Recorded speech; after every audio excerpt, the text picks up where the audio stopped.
Thank you, Mr. Chairman. Up here, Mr. Secretary.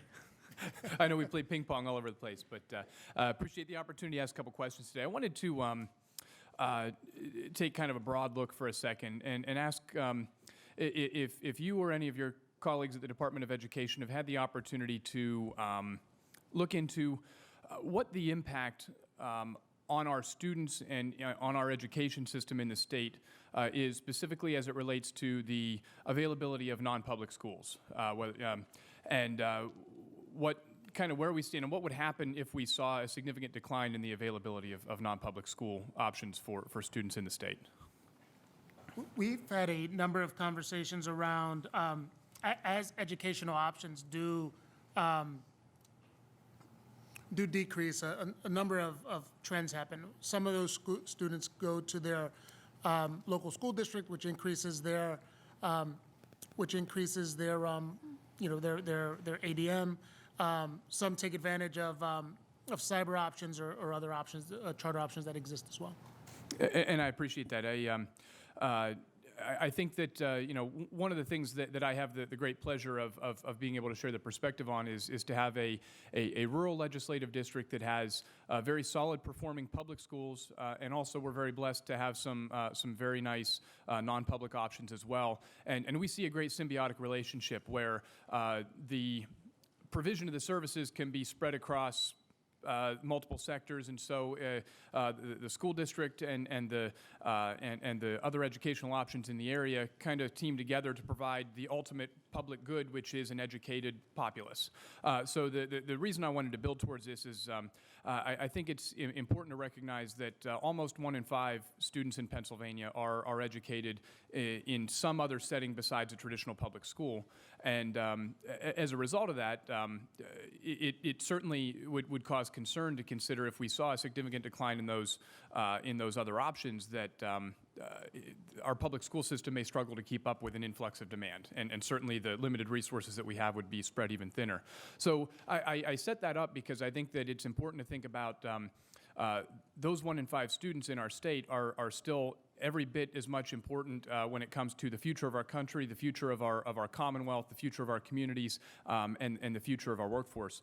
And so I'm looking at a few line items that I see have been level funded now with the proposal in this budget.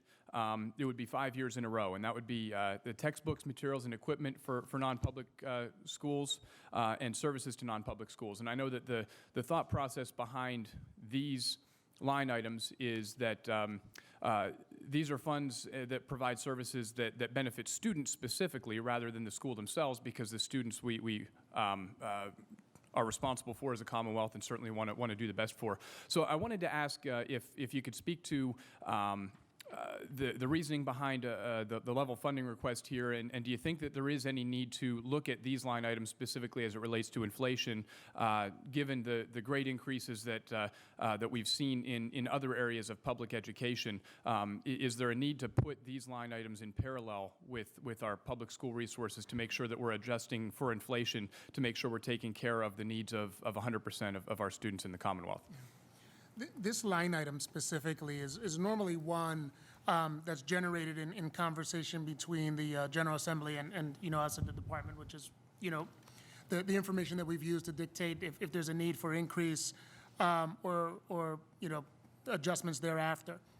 What I can share with you, although a specific increase has not been identified as part of this line item, we have done a much better job with including the non-pubs in partnering us around our professional development opportunities. So, for example, if you go, we have the SAS Institute and the data and our data training each year, and every time we have a good representation from parochial schools and non-public. So we've been doing a much better job of integrating them as part of our overall educator school community, and that's what quite honestly I've been focusing much more aggressively on, just making them part of the overall connection and education community, not specific to this line item, because this is usually something that comes up as we go through every iteration of this conversation. And I'll look forward to engaging in that conversation as we go forward over the next couple of months. I just want to say that I certainly appreciate your recognition and what you've shared with us in your department's perspective on partnering with the service providers, whether they be public or non-public options, to make sure that we're looking after the resources that educate 100% of our kids. Sometimes I think there's a misnomer out there. Well, they chose to go to something else, so therefore their family should be completely on the hook. And I think that we need to recognize that it's a public good that we're providing for all across the board, and these students are important as well, and I appreciate your recognition of that. Thank you, Mr. Chairman.